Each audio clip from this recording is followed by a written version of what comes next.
Hare Krishna Guru Maharaj, please accept my humble obeisances. Guru Krishna Prabhupada, सभी भक्तों को मेरा सादर प्रणाम है। आशा है कल श्री अद्वैताचार्य का आविर्भाव दिवस आप सभी ने पूरे भक्ति और हर्षोल्लास से मनाया होगा। तो अब हमारे जो जूम मंदिर में फेस्टिवल सीरीज चली रही है, वैसे पूरे इस्कॉन में चल रही है, इसीलिए हमारे जूम मंदिर में भी चल रही है। तो आज भी और एक विशेष तिथि है या दिवस है या पर्व है, हम कह सकते हैं, श्री भीष्माष्टमी, जो कि आप गुरु महाराज जी के पीछे देख रहे हैं। तो आज का भी दिवस काफी विशेष है। भीष्मदेव एक बहुत ही बड़ा व्यक्तित्व है हमारे शास्त्रों में, या हम कह सकते हैं हमारे आध्यात्मिक जीवन में, या 12 महाजनों में से भी एक है वे। तो आज उनके विषय में हम कुछ महत्वपूर्ण बातें सुनेंगे हमारे प्रिय श्रीमान आचार्य प्रभु से। तो सभी भक्तों से अनुरोध है, कृपया अपने नाम जप को विराम दे दीजिए और आज का टॉक सुनने सभी तैयार रहिए। और हमारा टॉक प्रारंभ हो उससे पहले और एक छोटा सा अनाउंसमेंट है। आप सभी अपने स्क्रीन पे देख पा रहे होंगे एक पोस्टर, और आप सभी को ज्ञात भी है कि अगले हफ्ते एक बहुत ही महत्वपूर्ण तिथि है या दिवस है, श्री नित्यानंद प्रभु का आविर्भाव दिवस। श्री नित्यानंद प्रभु की जय। तो 22 फरवरी को श्री नित्यानंद त्रयोदशी है। तो उसी उपलक्ष्य में हम श्रीमान सार्वभौम प्रभु के मुखारविंद से 3 दिवसीय नित्यानंद कथा का श्रवण करेंगे। 20, 21 और 22 फरवरी, सुबह 6:45 से 7:30, जो हमारा जपा टॉक का समय है। तो जपा टॉक या टॉक ना होते हुए कथा होगी, 3 दिवसीय कथा या 3 कथा का सत्र रहेगा। श्री नित्यानंद कथा 20, 21 और 22 से प्रारंभ होगी। तो ये सभी भक्तों के लिए है। जैसे हम प्राय कहते हैं, केवल ऐसा नहीं है कि परम पूज्य श्री लोकनाथ स्वामी महाराज जी के शिष्यों के लिए ये जूम मंदिर है, या किसी भक्त के लिए, चुने गए भक्तों के लिए, सभी के लिए, सारे इस्कॉन के भक्त इसमें भाग ले सकते हो, लाभान्वित हो सकते हैं। तो सभी से आप ये न्यूज़ शेयर कर सकते हैं। मैं ऑफिशियल पोस्टर शेयर कर देंगे सारे व्हाट्सएप ग्रुप्स पर। तो अब आज का सत्र प्रारंभ करते हैं। हम श्रीमान आचार्य प्रभु से अनुरोध करते हैं, श्री भीष्म देव के गुणगान हम सभी को सुना के लाभान्वित करें। श्रीमान आचार्य प्रभु।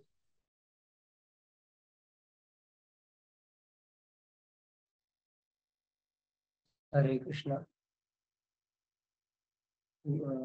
पद्मल पूछना है। जी प्रभु जी, सुनाई दे। ओम अज्ञानतिमिरन्धस्य ज्ञानाञ्जनशलाकया चक्षुरुन्मीलितं येन तस्मै श्रीगुरुवे नमः। नमो विष्णुपदाय कृष्णपृष्ठाय भूतले श्रीमते लोकनाथ स्वामीति नामिने। नमो विष्णुपदाय कृष्णपृष्ठाय भूतले श्रीमते भक्तिवेदांत स्वामी इति नामिने। नमस्ते सारस्वती देवे गौरवाणी प्रचारिणे निर्विशेषण शून्यवादी पाश्चात्य देशतारिणे। ओम अज्ञानतिमिरन्धस्य ज्ञानाञ्जनशलाकया चक्षुरुन्मीलितं येन तस्मै श्रीगुरुवे नमः। जय श्री कृष्ण चैतन्य प्रभु नित्यानंद श्री अद्वैत गदाधर श्रीवासादि श्री गौर भक्त वृंद। हरे कृष्णा कृष्णा कृष्णा हरे हरे, हरे राम राम राम हरे हरे। श्री गुरु महाराज जी के चरणों में कोटि कोटि प्रणाम, और सभी उपस्थित वैष्णव के भी चरणों में कोटि कोटि प्रणाम। उनकी कृपा से, गुरु महाराज जी की कृपा से आज पद्माली प्रभु ने हमको बताया था कि विष्णुदेव जी के बारे में कथा कहने के लिए। तो गुरु की कृपा के बगैर और कुछ नहीं हो सकता। एकमात्र गुरु और गौरांगी कृपा से इतने बड़े वैष्णव या भगवान के भक्त विष्णुदेव, उनके बारे में कोई बोलना कोई साधारण बात नहीं होती। लेकिन गुरु गौरांगी कृपा से मुखम करोति वाचालम पंगुम लंघयति गिरिम, तो गुरु की कृपा से कुछ बोल सकते हैं। तो महाराज जी को मैं प्रार्थना करता हूँ कि वो मुझे आशीर्वाद दे, मैं कुछ बोल सकूं। तो ये झूम टेम्पल विशेष है। टेम्पल के भक्तों को तो पता होता है आविर्भाव तिरुभाव कौन से उत्सव होते हैं, लेकिन जो कांग्रेगेशन डिवोटीज होते हैं उनके लिए बहुत दिक्कत होती थी।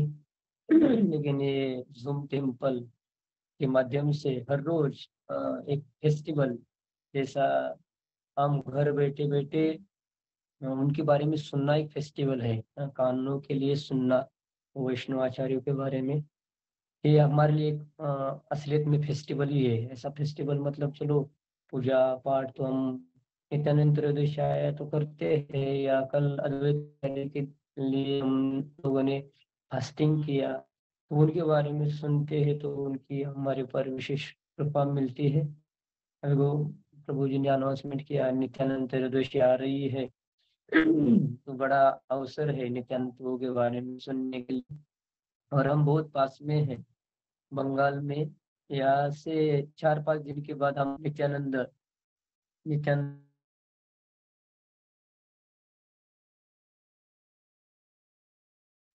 सुन सकते हैं। ये गुरु महाराज जी की कृपा आया है। भीष्मदेव, अभी प्रभु जी ने बताया, पद्माली को बता रहे थे कि भीष्मदेव ये 12 महाजन में से, महाजन कोई साधारण नहीं होते, महाजन इन गता सुपंता, जो महाजन जिस पद पे चले हैं वो पद पे हमको भी चलना है। और महाजन तो स्वयं आचरण करके शिक्षा देने वाले उसको महाजन बोले जाते हैं। तो ये द्वादश महाजन में से एक है भीष्मदेव जी, और अष्टवसु में से भी एक है भीष्मदेव। तो कोई साधारण तो आदमी नहीं, साधारण जीवात्मा नहीं है, भगवान के नित्य पार्षद है। तो भीष्मदेव आज पोस्टर देख रहे थे, भीष्मदेव शैया के ऊपर सोए और सभी उपस्थित भगवान श्री कृष्ण ही उपस्थित हुए हैं। वो पोस्टर देख के भी हमको बहुत अच्छा लगा।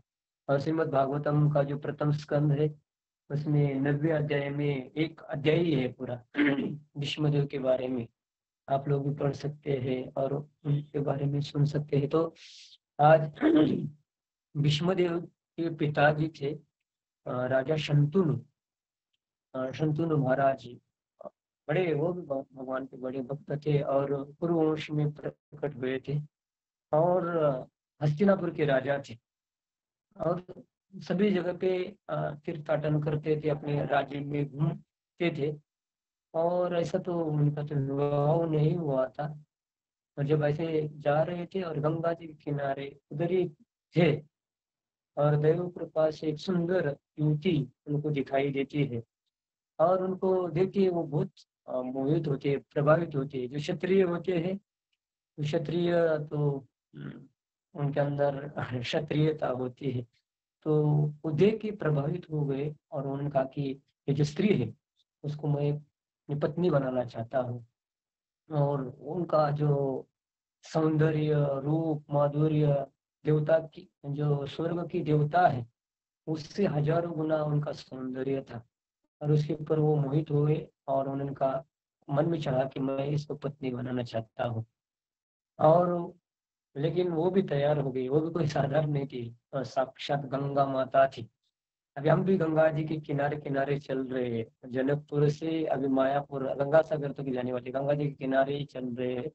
और गंगा जी मतलब भगवान के चरणों से आई है, लेकिन वो गंगा जी थी, लेकिन उनका एक अर्थ था कि मैं आपके साथ विवाह करने के लिए तैयार हूँ, लेकिन मेरी जो अर्थ है, मैं जो भी कोई कहूंगी सोचूंगी उसको आप विरोध नहीं करना चाहिए, अपोज नहीं होना चाहिए, तो मैं आपकी भार्या पत्नी बन सकती है।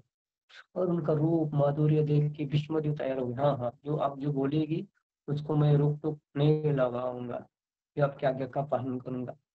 तो ये तो भगवान की लीला है। हम तो देखते हैं कभी कभी राजा लोग होते, पूरा सम्राट होते सभी जगह पे, लेकिन घर में आते तो पत्नी को उनको सुनना पड़ता है। कभी हम ग्रंथ वितरण के लिए जाते हैं तो कोई उनकी ग्रंथ लेने की इच्छा होती है, लेकिन पहले पूछते हैं, यार माता जी को पूछता हूँ, वो हाँ बोलेगी तो तुरंत ले लेगा, नहीं तो पर बैठते हैं, वो स्त्री बोलती है नहीं, उनके अंदर से बहुत इच्छा होती है फिर भी नहीं लेती बुक्स, ऐसा। तो ये तो कुछ साधारण नहीं, भौतिक जगत का है, लेकिन ये साधारण नहीं थे, उनको लेके आते हैं, और ऐसा फिर उनके साथ रहने के बाद उनको पुत्र प्राप्ति होती है, और वो पुत्र इतना सुंदर तेजस्वी ओजस्वी होते हैं, और वो पुत्र को लेके स्वयं वो स्त्री अ, गंगा जी में वो अर्पित करती है। मेरे को आश्चर्य लगता है, ये तो पुत्र संतान प्राप्ति जल्दी होती नहीं है, और हो गई इतना सुंदर पुत्र, उन्होंने पानी में गंगा जी में बहा दिया। तो उनको बहुत अभी सहन किया। दूसरा कोई होता था तो उनको तुरंत एक अपने धनुष्य बाण से उसको पूरा अ, खत्म ही करने वाले थे। लेकिन ऐसा करते करते वो शांत रहे। 7 पुत्र को उन्होंने ऐसा ही किया, जब जन्म होता था और पानी के अंदर छोड़ देती थी। लेकिन बाद में उन्होंने कहा कि अभी 8वां संतान होगी तो उसको मैं बचाऊंगा, उनको जाने नहीं दूंगा। ऐसा उन्होंने प्रण किया। और फिर जो 8वें पुत्र थे, जैसा उन्होंने जन्म हुआ और उठा के लेके जा रहे थे, सेम जब 7 पुत्रों को बहा दिया ऐसा करते हुए, वो जोर से उन्होंने कहा, तुम एक बालक हत्या नहीं, तुम खुद के पुत्रों को पानी के अंदर डाल रही है, उनको बहा दे रही है, तुम कौन हो स्त्री? ऐसी स्त्री मैंने कभी देखी नहीं है, ऐसा वो कहते हैं। लेकिन अपना सही जो, मैं कोई साधारण स्त्री नहीं हूँ, मैं स्वयं गंगा जी हूँ।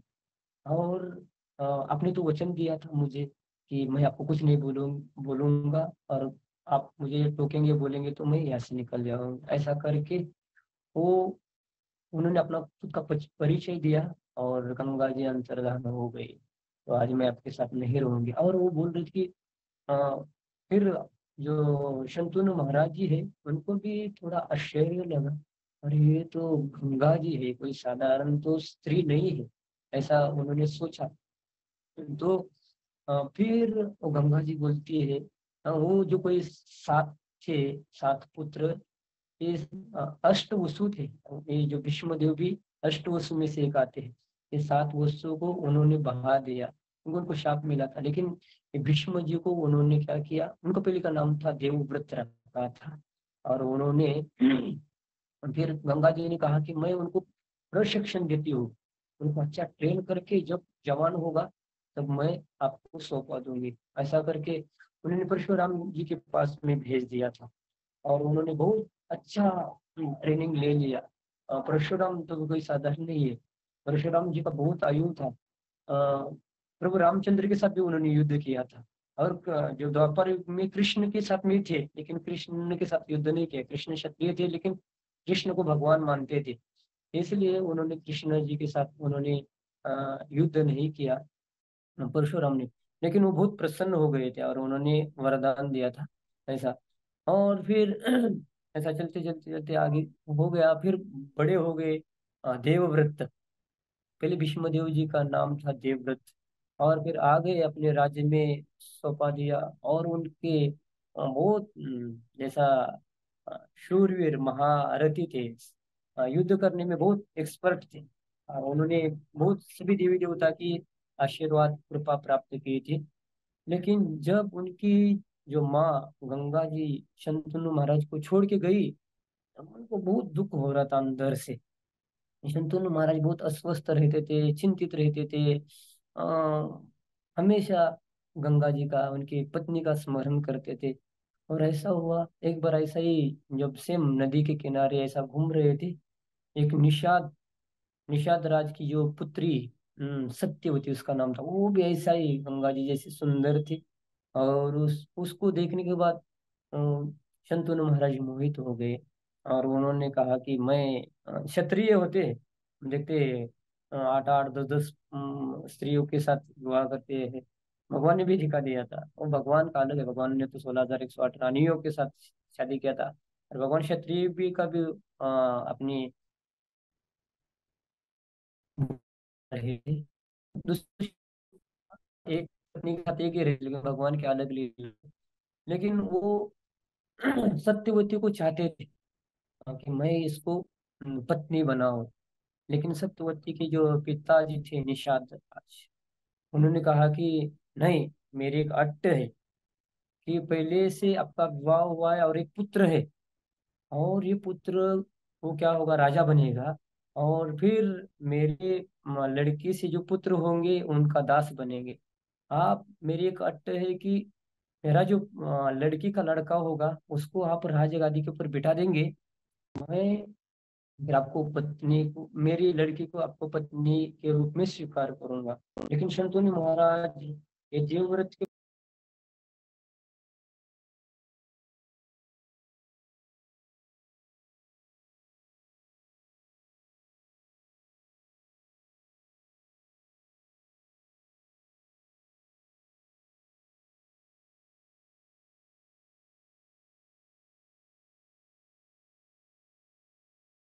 तो बहुत प्रेम वात्सल्य प्रेम था उनको। और फिर नहीं हूँ, पंडित नहीं हूँ कि मैं जरूर चाहता हूँ वो, लेकिन अस्वस्थ रहता है।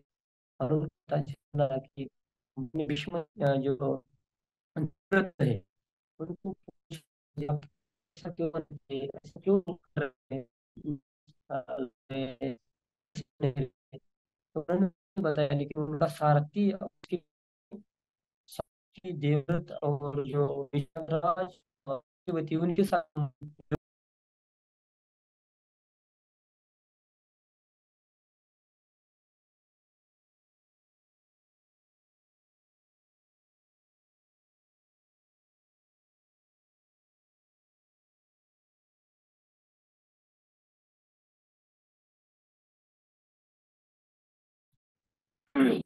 तो ऐसा हो रहा था। और फिर भीष्म जो देवव्रत है अपने पिताजी को प्रसन्न करने के लिए उन्होंने ऐसा व्रत किया। वो जो निषाद राज को बताया कि मैं आज से ऐसी प्रतिज्ञा करूंगा कि मैं राजा नहीं बनूंगा।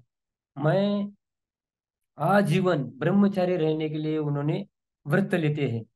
और सब देवी देवता और सब प्रसन्न हो जाते, नगाड़े बज जाते। और जो क्षत्रिय होते हैं उनके लिए ब्रह्मचारी रहना बहुत मुश्किल हो जाता है। लेकिन वो देवव्रत ऐसी प्रतिज्ञा करते कि मैं अखंड ब्रह्मचारी रहूंगा, और मैं ये जो हस्तिनापुर का राजा नहीं बनूंगा, एक कुरुवंश का राजा नहीं बनूंगा, जो आपका पुत्र है सत्यवती का पुत्र ही कोई राजा बना दूंगा, ऐसा उन्होंने प्रतिज्ञा करते हैं। और फिर वो प्रतिज्ञा, इसीलिए उनका नाम भीष्म हो जाता है। भीष्म भीष्म भीष्म। और वो भीष्मदेव बहुत फेमस हो जाते हैं। और अपन जो उनके पिताजी थे वो लेके नहीं आए थे सत्यवती को, लेकिन अपना पुत्र अ, पिताजी को प्रसन्न करने के लिए वो सत्यवती को लेके अपने पिताजी के चरणों में अर्पित करता है। उन्होंने कहा कि अरे मैं इतना ट्राई किया नहीं आया और आप कैसा लेके आए? तो उन्होंने कहा कि मैं राजा नहीं बनना चाहता हूँ। मैं जो हस्तिनापुर के जितने भी राजा होंगे उनका मैं रक्षक बनूंगा, मैं राज गद्दी के ऊपर नहीं बैठूंगा, ऐसा उन्होंने प्रतिज्ञा की थी। और फिर आगे जाके आप लोगों को पता है तो भीष्मदेव जी कोई साधारण नहीं थे। और पांचों पांडव और कौरवों का युद्ध हो रहा था, और ऐसा प्रतिज्ञा लिया, लेकिन एक अम्बा करके एक स्त्री थी, अम्बा, तो भीष्मदेव के ऊपर बहुत, भीष्मदेव जी के ऊपर मोहित हो गई। और उन्होंने कहा कि मैं ये भीष्मदेव जी के साथ शादी करूंगी। वो तो मानने के लिए तैयार नहीं, मेरी प्रतिज्ञा है तो मैं प्रतिज्ञा कैसा भंग कर सकता हूँ। तो उन्होंने परशुराम को बताया, अपने उन गुरु जी को बताया, भीष्मदेव जी के गुरु जी परशुराम। तो गुरु जी को भी, गुरु जी ने कहा कि हाँ उनकी इच्छा है तो आप उनके साथ विवाह कर सकते, लेकिन मानने के लिए तैयार नहीं थे गुरु की आज्ञा। तो परशुराम जी और बहुत भीष्मदेव जी का महाघोर घोर युद्ध होता है। और अपनी युद्ध कला दिखाते दिखाते परशुराम बहुत प्रसन्न हो जाते और उनको वरदान देते कि तुम महारथी बनोगे, तुम कभी भी युद्ध में नहीं हारोगे। ऐसा परशुराम जी से भी उन्होंने वरदान प्राप्त किए थे। ऐसा भीष्मदेव अष्टमी है आज, तो बहुत विशेष दिन है। और हमने सुना था, मैं तो मेरे भागवतम से, प्रभुपाद जी ग्रंथों से और वैष्णव के मुखारविंद से सुना था। और भगवान कुरुक्षेत्र का युद्ध होता है, और युद्ध के टाइम पे भीष्मदेव ये दुर्योधन की बाजू में लड़ते हैं। ये तो भगवान की भीष्मदेव तो भगवान के भक्त है, अंदर से हृदय से भगवान को बहुत प्रेम करते थे। पांचों पांडवों को भी बहुत उन्होंने हस्तिनापुर में ये धृतराष्ट्र और ये दुर्योधन बहुत उनको सताते थे, लेकिन भीष्मदेव उनको बहुत प्रेम करते थे। उनके पिताजी बचपन में गुजर गए, कुंती के ऊपर बहुत सारा उनको उनको लालन पालन करना ऐसा। और ये लोग तो असुर जैसे थे, धृतराष्ट्र और दुर्योधन। फिर भी युद्ध, कोई जमीन देने के लिए तैयार नहीं थे, पांचों पांडवों को राज्य देने के लिए तैयार नहीं थे। और फिर युद्ध तय हो गया, और ये कुरुक्षेत्र का युद्ध। और ये युद्ध स्थली पे वो अंतर्धान हो गए। हम कुछ दिन पहले गए थे, गुरु महाराज की कृपा, ये पद यात्रा में हमको सेवा दिए है। कुरुक्षेत्र में जहाँ भीष्मदेव अंतर्धान हो गए, वही जगह पे हम गए थे, और उनका स्टैच्यू बना दिया है, और आप शेर शैया के ऊपर सोए हैं, और भगवान उधर दर्शन कर रहे हैं ऐसा। दो गुरु महाराज जी की बड़ी कृपा दया, सभी तीर्थ में जाने के लिए हमको अवसर प्रदान किए हैं। तो वहां पे युद्ध होने वाला था, और कृष्ण सभी को, दुर्योधन को भी चाहता था कृष्ण हमारी पार्टी में लड़े, और अर्जुन को भी लगता था। और फिर कृष्ण अपने शयन कक्ष में द्वारका में सोए थे, ये हस्तिनापुर से दोनों भी गए, और गए तो दुर्योधन सर के ऊपर बैठा था, और अर्जुन भी आ गए, और उनको कोई रोक टोक नहीं था। दुर्योधन कोई साधारण नहीं था, सब उनको जानते थे। और गए तो एकदम भगवान सोए थे उनके कक्ष में, जाके उधर बैठ गए अपने भगवान के सर की तरफ, और अर्जुन बैठे नीचे। और पहले गए थे तो कई लोग बोलते कि भगवान सोने का नाटक कर रहे थे दुर्योधन को देख के, लेकिन नाटक नहीं था, असलियत में सोए थे। और वो जग गए, जगने के बाद पहले दुर्योधन भगवान उठे, तो उन्होंने अर्जुन को देखा। तो दुर्योधन ने कहा कि नहीं नहीं, मैं इधर आया हूँ। पहले दुर्योधन ने कहा कि द्वारकाधीश मैं भी हूँ इधर। अरे आप भी है क्या, ऐसा उन्होंने कहा भगवान ने। और उन्होंने कहा क्या, कहा अरे क्यों आए इधर। तो बोलते हम युद्ध होने वाला है, और आपकी सहायता लेने के लिए मैं आया हूँ, ऐसा बोलते। अरे तो ये तो हमारे हमारे घर में युद्ध हो रहा है, हमारे सब वंशज है, नातेवाईक है ऐसा, इसमें युद्ध, मैं युद्ध नहीं करूंगा।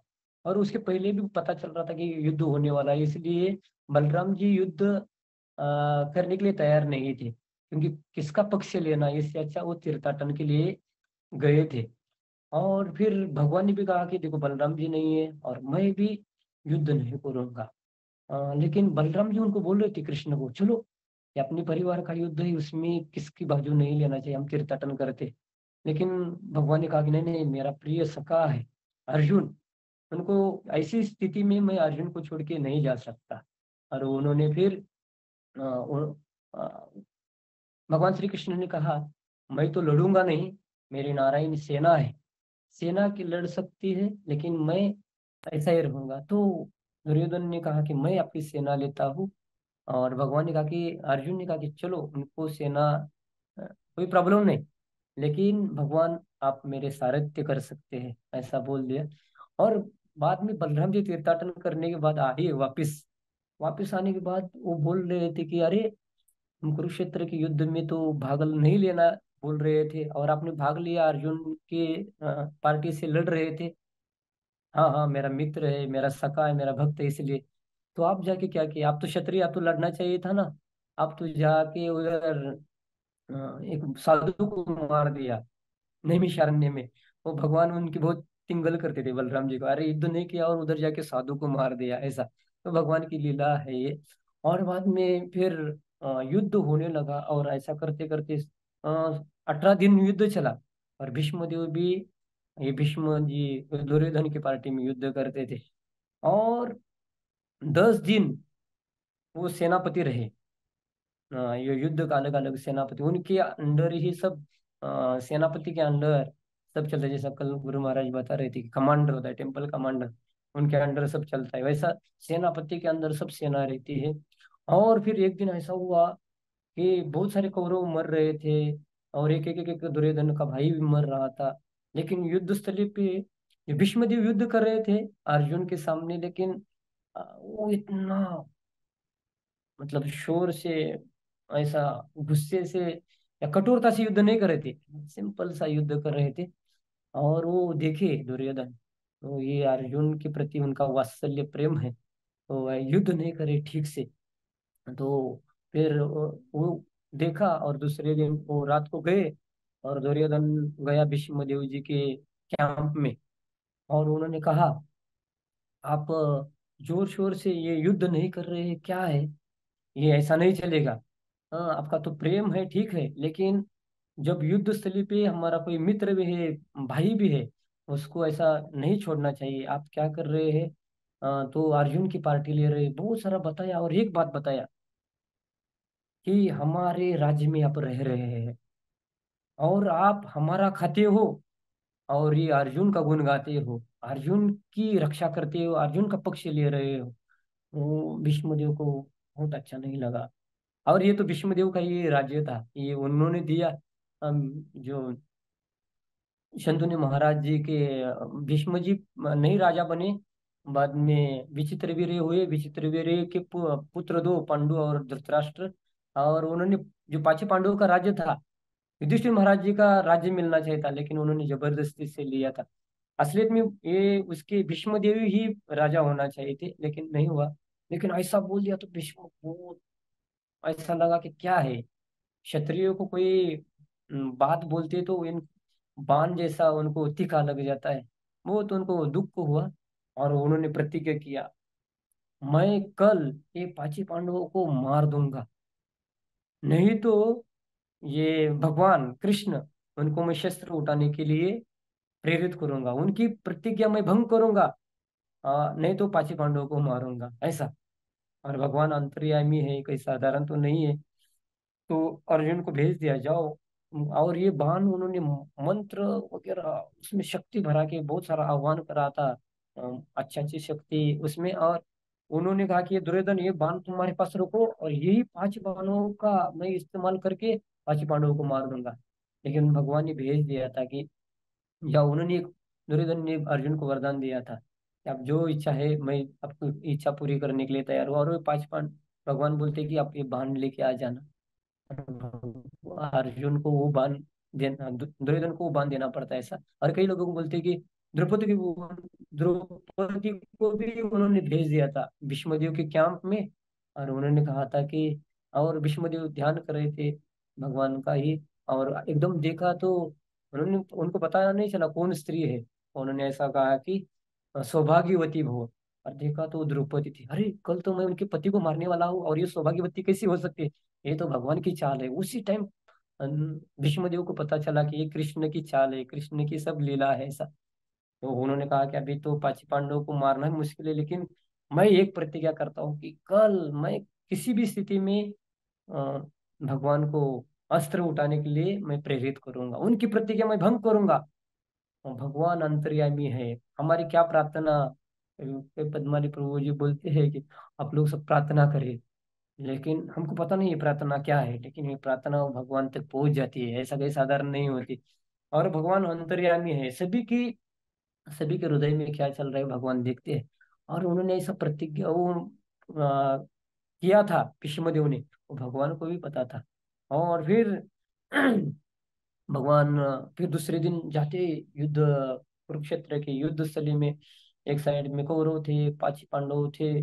और उन्होंने, दुर्योधन ने और उनको ये किया, भूल न जाए, आजकल आपने वचन लिया है, प्रतिज्ञा किया है, आज दिखाना पड़ेगा।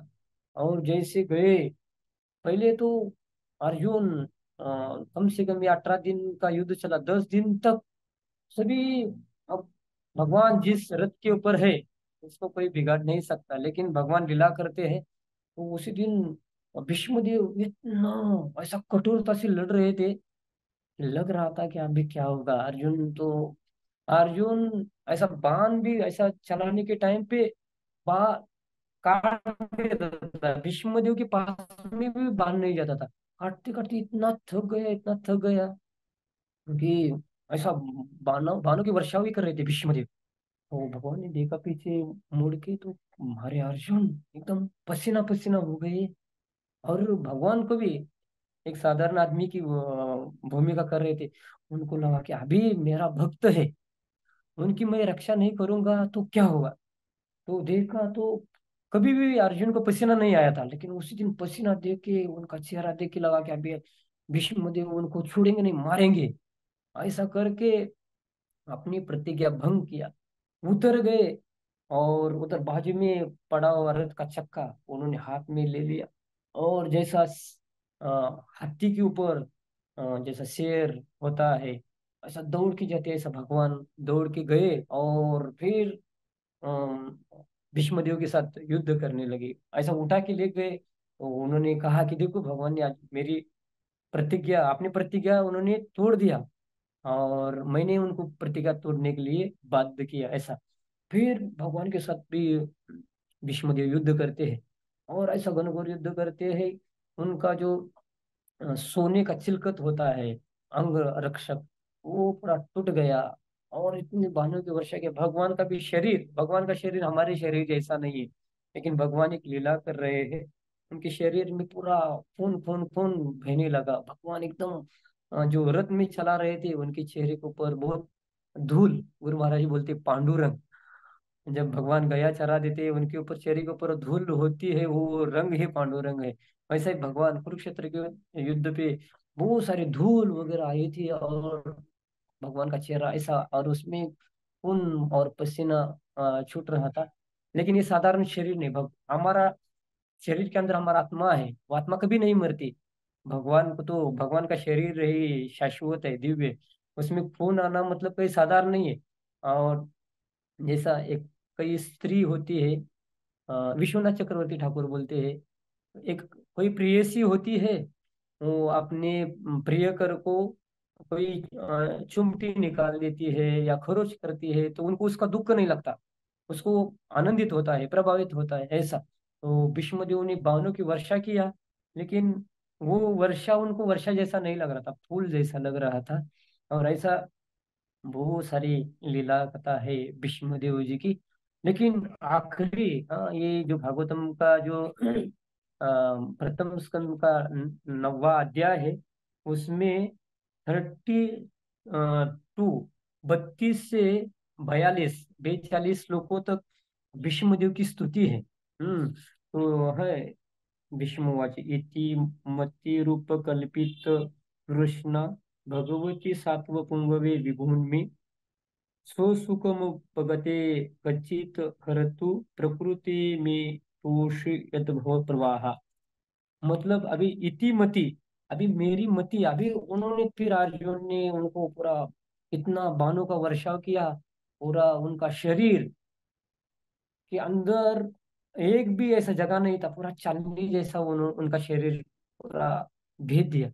और उनको उनके पिताजी ने भी वरदान दिया था, जो शंतनु महाराज जी ने, कि तुमको इच्छा मृत्यु, हमारा तो कब मृत्यु होगा कोई पता नहीं चलता, लेकिन भीष्मदेव का इच्छा मृत्यु था। उनको पिताजी उनको बहुत प्रसन्न हुए तो उन्होंने वरदान दिया था, मृत्यु के ऊपर भी उन्होंने विजय प्राप्त किया था।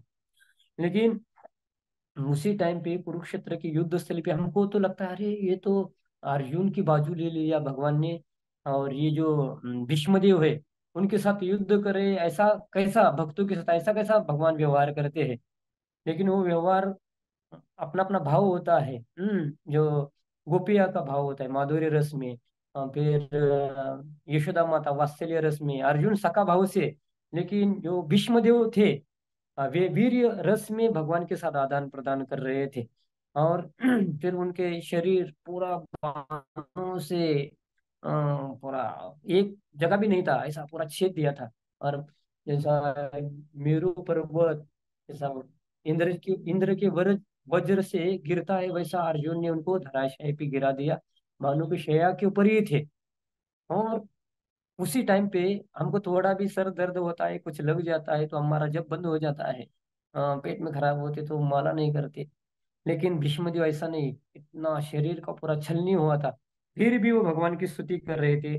बोल रहे थे, अभी इतिमति रूप कल्पित तृष्णा, अभी मेरी मति है, रति है, इधर नहीं जाना चाहिए।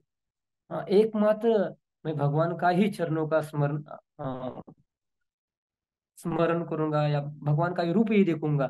और आगे बोलते हैं, त्रिभुवनम कमलम करणम रविकर्ण दधाने। वो मतलब त्रिभुवन कमलम, त्रिभुवन में इतने भगवान के जैसे कौन सुंदर हो सकता है।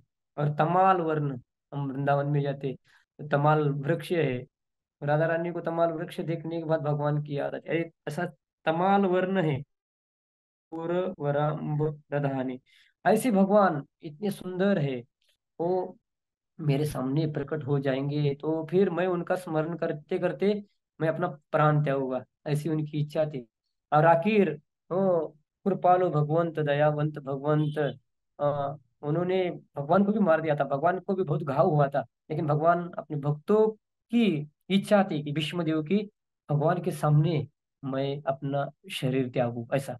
दूसरा तो आदमी होता, बाहर साधारण लोग बोलते अरे भीष्मदेव के साथ इतना युद्ध किया, उनको पूरा माना के शरशय के ऊपर बिठा दिया, फिर हमारा कोई शत्रु होता है तो हम उसका मुंह देखना नहीं चाहते, लेकिन भगवान के साथ, भगवान ने उनके साथ युद्ध किया, लेकिन भीष्म देव की इच्छा थी कि मैं भगवान का जो मुख कमल है उसको देख के मैं शरीर त्यागूंगा, ऐसा उनकी इच्छा थी।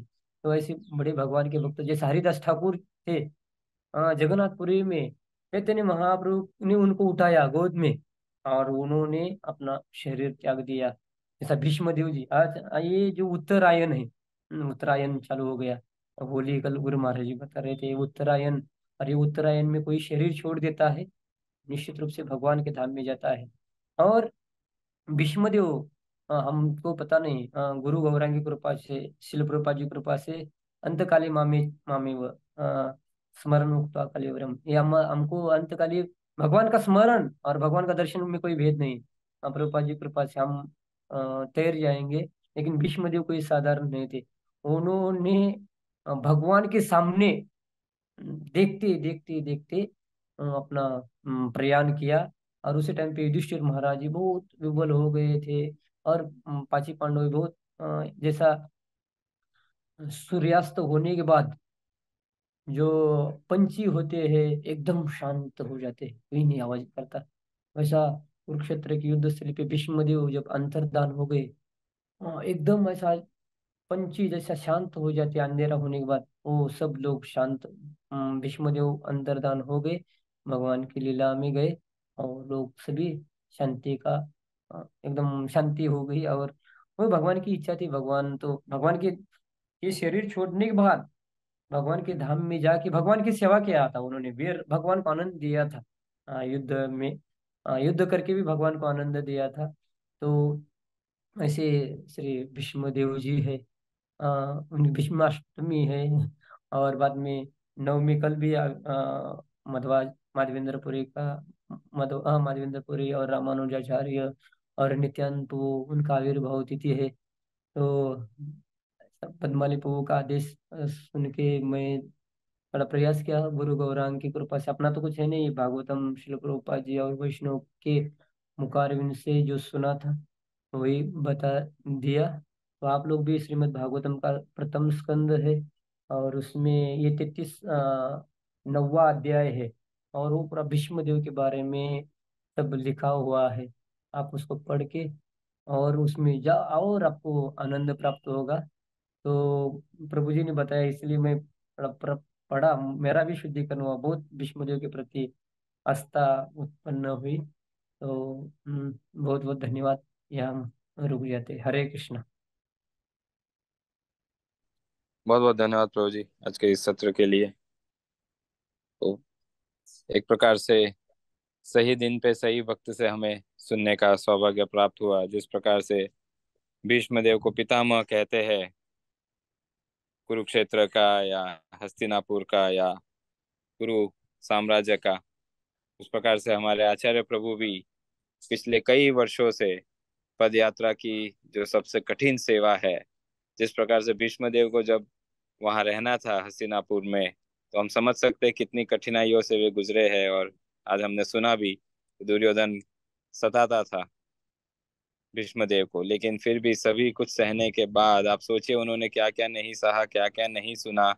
सभी ने उन्हें जो बोलना था नहीं बोलना था, कहना था नहीं कहना था, सभी सुनाया, फिर भी वे अपने अपने स्थान से अपने स्तर से च्युत नहीं हुए। इसी प्रकार आचार्य प्रभु भी चाहे कितनी कठिनाई आए, पद यात्रा अपने आप में एक बहुत महत्वपूर्ण सेवा तो है ही, लेकिन साथ ही में एक बड़ी तपस्या भी है।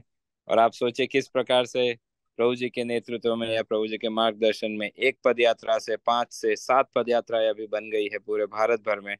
और पूरे भारत का भ्रमण करते हुए श्रील प्रभुपाद के और महाप्रभु की जो भविष्यवाणी है उसे एक प्रकार से सत्य कर रही है। इतने वर्षों में महाप्रभु की जो भविष्यवाणी थी, पृथ्वी ते आज तक नगर आदि ग्राम, सर्वत्र प्रचार होय वे मोर नाम, एक प्रकार से वो केवल चैतन्य चरितामृत के पन्नों में ही थी। लेकिन फिर श्रील प्रभुपाद गुरु महाराज और अंतर्गत आचार्य प्रभु के अथक प्रयासों से आज वो भविष्यवाणी हम कह सकते हैं कि सत्य होने वाली नहीं है, सत्य हो चुकी है। और उसका श्रेय श्री प्रभुपाद गुरु महाराज आचार्य प्रभु जैसे संतों को और आप सभी को भी जाता है। क्योंकि गुरु महाराज कहते हैं कि प्रभुपाद के दिनों में इस्कॉन मंदिर में था, लेकिन आज समय बदल चुका है। जहां भी इस्कॉन का भक्त है वहां इस्कॉन है। जहां भी कोई भी भक्त, कोई भी जीव हरे कृष्ण महामंत्र का उच्चारण करता है वो इस्कॉन है। और कल की जो टॉक आप सभी ने यदि सुनी होगी, भक्ति पुरुषोत्तम महाराज ने प्रारंभ में ही कहा कि वे कटक में थे, क्षमा कीजिए कटक नहीं, भूल गया मैं भद्रक। स्थान, भद्रक, भद्रक। भद्रक में थे। और भद्रक में जब प्रभुपाद जी के समय में 77 की बात है, जब गुरु महाराज पद यात्रा लेके पहुंचे थे उड़ीसा, तब एक गौड़िया मठ का मंदिर गुरु महाराज जी को डोनेशन मिला। पहला वो इस्कॉन का मंदिर था जो कि गौड़िया मठ ने इस्कॉन को दिया हो। और ये पूरा कार्य हुआ था शिला प्रभुपाद जी की प्रेजेंस में। कल मैंने गुरु महाराज जी से गाड़ी में पूछा, हम कहीं जा रहे थे, मैं पूछा गुरु महाराज प्रभुपाद थे तब? तो गुरु महाराज जी ने कहा हाँ हाँ प्रभुपाद थे, मैंने पत्र भी लिखा था प्रभुपाद को। और प्रभुपाद बहुत प्रसन्न हुए थे कि गौड़िया मठ ने इस्कॉन को कोई मंदिर भेंट दिया है। तो उसी समय यह भविष्यवाणी पूर्ण हुई थी। लेकिन आज हम ये कह सकते हैं कि जहां जहां भी हमारे भक्त है, जहां जहां जूम मंदिर पहुंच रहा है, जहां जहां भक्त हरि नाम ले रहे हैं, वहां वहां इस्कॉन है। तो एक प्रकार से महाप्रभु की भविष्यवाणी सच हुई है और उसका पूरा श्रेय आप सभी को भी जाता है। तो क्षमा कीजिए मैंने कुछ ज्यादा बोल दिया, लेकिन आचार्य प्रभु का जब जब दर्शन करते हैं या प्रभु जी से सुनने का सौभाग्य प्राप्त होता है, तो अपने आप में दो भावना आती है, एक शुद्धिकरण की और एक लज्जा की, कि ये इतना कर रहे हैं, हम पता नहीं क्या करेंगे या कब कर पाएंगे। तो सभी भक्तों से अनुरोध है, हमारी परंपरागत पद्धति से हरे कृष्ण महामंत्र का उच्चारण करके हम श्रीमान आचार्य प्रभु का हृदय पूर्वक आभार व्यक्त करते हैं। हरे कृष्ण कृष्ण कृष्ण हरे हरे, हरे राम राम राम हरे हरे। श्री हरिनाम प्रभु की जय, हरे कृष्ण महामंत्र की जय, भीष्मदेव की जय, श्रील प्रभुपाद की जय, परम पूज्य श्री लोकनाथ स्वामी गुरु महाराज की जय।